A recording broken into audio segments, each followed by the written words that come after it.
Hello guys, welcome back सार्थक study centre. किसी ने कहा है करो कुछ ऐसा कि सब करना चाहें आपके जैसा। चलिए आज हम पंजों के माध्यम से आपको बताएंगे त्रिकोणमिति के सभी मान कैसे मिनटों में याद करते हैं। आइए देखते हैं पंजों के माध्यम से। सबसे पहले हम लेते हैं बायां पंजा। बनाते कैसे हैं,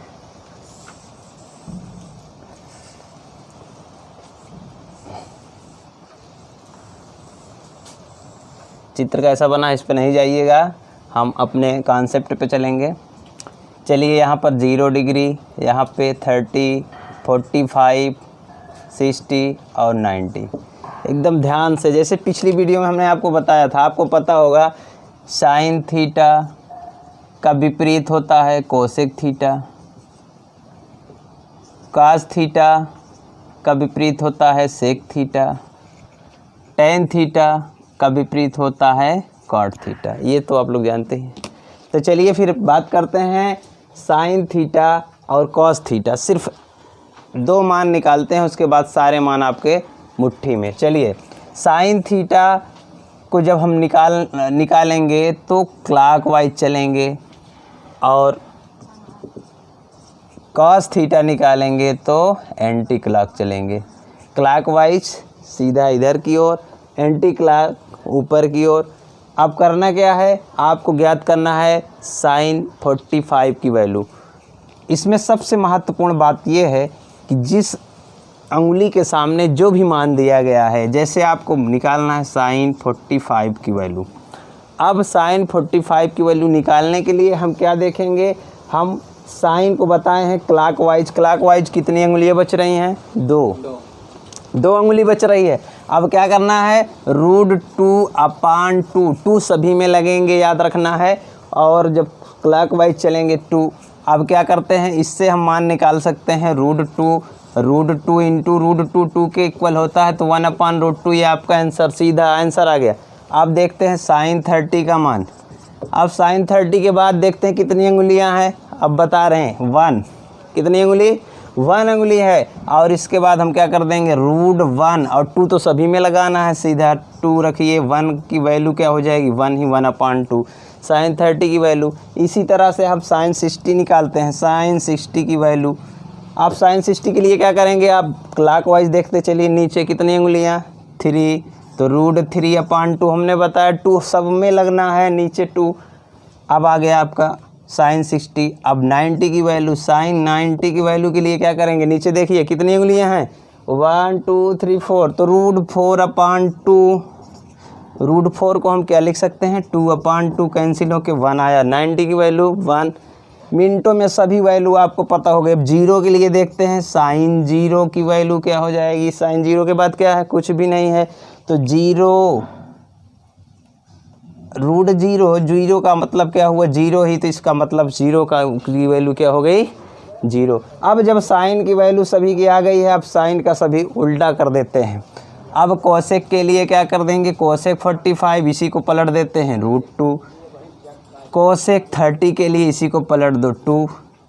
कोसेक 60 के लिए इसी को पलट दो 2/√3। कोसेक 90 के लिए इसी को पलट देते हैं हम 1। कोसेक 0 के लिए अब यहाँ पर 0/1/0 यानी परिभाषित नहीं। इस तरह से आप साइन की वैल्यू निकाल लिए। अब साइन की वैल्यू निकालने के लिए हमने क्या किया, क्लॉकवाइज चला है। अब कॉस की वैल्यू निकालने के लिए हमको क्या चलना है, एंटी क्लॉक। एंटी क्लॉक कैसे चलेंगे, अब यहाँ पर देखिए, अब हम निकाल रहे हैं cos 30। cos 30 की वैल्यू निकालने के लिए क्या करेंगे, एंटी क्लॉक। पीछे की तरफ चलेंगे, कितना है, 1 2 3, 3 फिंगर्स, √3/2, ये आपका आंसर। अब निकालेंगे cos 45। cos 45 के लिए ऊपर देखिए कितना है, 2 है, तो 2 को √2 नीचे 2 सब में देख रहे हैं आप, सब में √2 जो हर होता है उसमें 2 ही 2 हमेशा रहेगा, तो √2/2 अभी हमने सॉल्व किया, यहाँ पर 1/√2 आया। इस तरह से cos 45। आप देखिए हमने साइन का मान क्लॉकवाइज से कितने आसानी तरीके से सभी निकाल के रख दिया। अब चलिए देखते हैं हम कास के मान। कास 0 का मान निकालना है। काश 0 के लिए आपको बताया गया कि एंटी क्लॉकवाइज चलना है ऊपर की तरफ। तो यहाँ पर 0 है, 0 के ऊपर कितनी उंगलियाँ हैं 1 2 3 4। तो यहाँ क्या हो जाएगा √4/2। तो √4 का 2/2 कैंसिल हुआ, 1 आया। काश 0 का मान 1। अब चलिए आगे काश 30 का निकालते हैं। याद रखिएगा एंटी क्लॉक, काश की बात की जाए तो अंगुलियों को ऐसे करिए एंटी क्लॉक। चलिए यहाँ देखते हैं 30 के लिए 1 2 3 √3/2। अब आगे काश 45, यहाँ से देखिए फिर अंगुलियों को गिनिए, यहाँ ऊपर जाएंगे तो 1 2 √2/2। तो यहाँ पर क्या बना 1/√2। अब काश 45 के बाद काश 60 के लिए देखते हैं। काश 60 के लिए यहाँ पर देखेंगे 1 कितने फिंगर √1/2, जिसके लिए क्या बन जाएगा 1/2। अब 90 के लिए चलेंगे काश 90।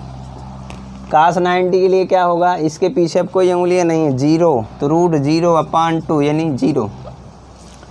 अब आपको जब काश का मान मालूम हो गया तो इसी का विपरीत जस्ट आप क्या निकाल सकते हैं सेक 0।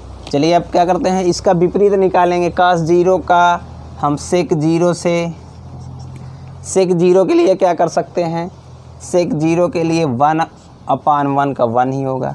सेक 30 के लिए क्या करेंगे 2/√3 कर दिए। काश 45 का हमने लिख दिया सेक 45, इसके लिए क्या हो जाएगा √2। अब काश 60 के लिए क्या कर सकते हैं, काश की जगह सेक 60 के लिए क्या कर देंगे, इसको पलट दिया।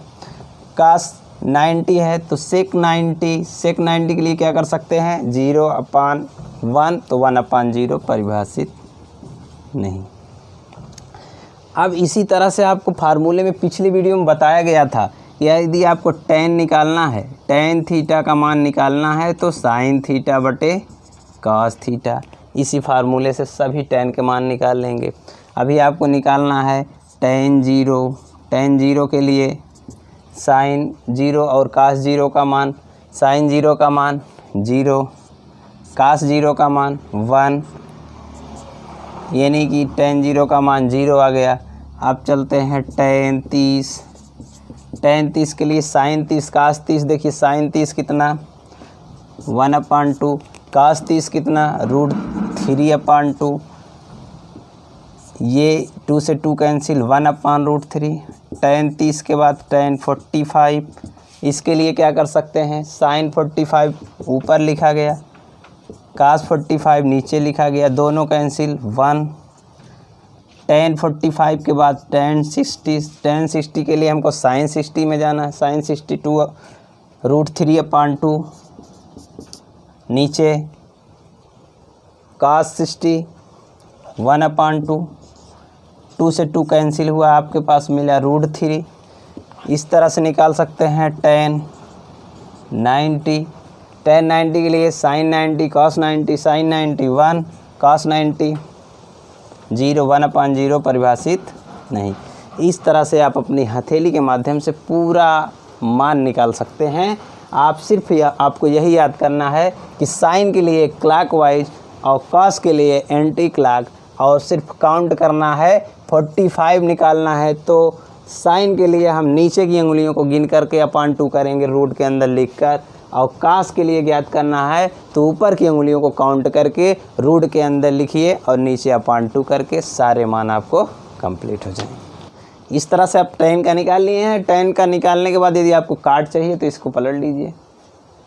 और आज का वीडियो यहीं हम समाप्त करते हैं। अगले वीडियो में हम मिलेंगे। सभी फार्मूले आपको सिद्ध कराते हुए, कहाँ से निकलते हैं फार्मूले आप सुने होंगे, sin square theta cos square theta equal to 1 होता है, cosec square theta minus cot square theta equal to 1 होता है, sec square theta minus tan square theta 1 होता है। ये सब आया कहाँ से, इन सब के बारे में चर्चा करेंगे अगली वीडियो में। तब तक इंतज़ार करिए, घर पर रहिए, खुश रहिए। Thank you.